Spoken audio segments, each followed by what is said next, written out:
sekarang. Dari tuntutan jaksa saja terlalu ringan itu, hanya 12 tahun kan, sehingga vonisnya 6,5 tahun.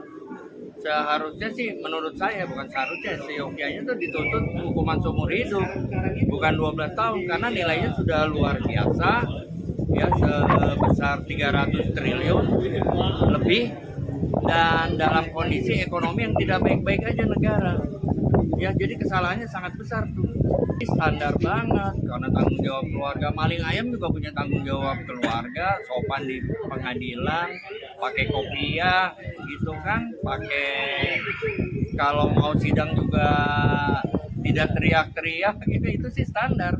Seharusnya hakim itu tidak melihat itu, bahkan bila perlu ada putusan ultra petita tuh. Artinya ultra petita itu hukumannya jauh di atas tuntutan jaksa.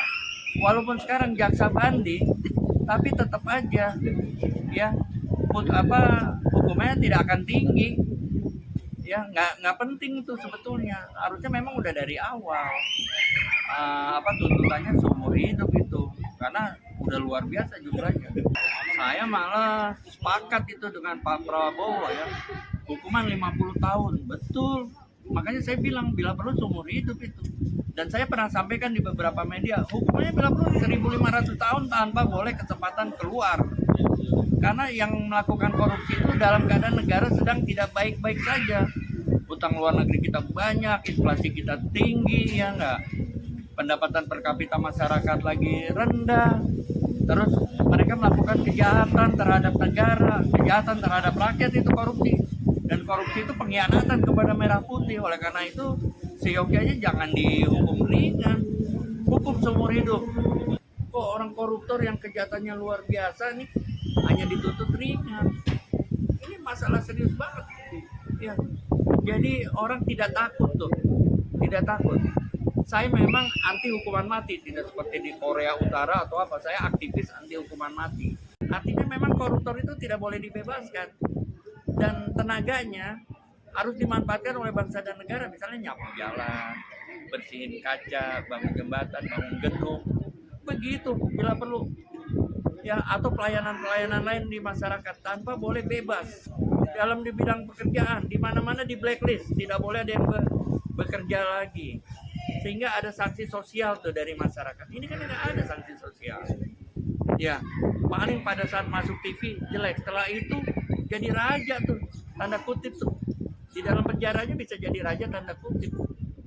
Nah oleh karena itu tidak ada efek jerak tuh. Yang punya duit ya jadi raja, dimanapun jadi raja.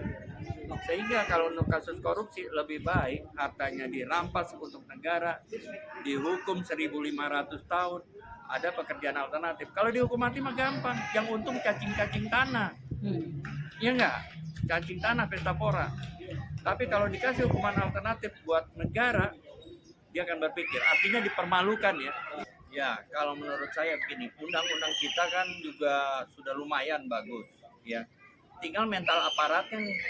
Sebagusnya undang-undang, kalau aparatnya bobrok, jadi bobrok tuh undang-undang. Seburuk-buruknya undang-undang, kalau mentalitas aparatnya bagus, jadi bagus itu undang-undang. Oleh karena itu mentalitas dulu nih ya, di rejim Pak Prabowo mentalitas diperbaiki itu.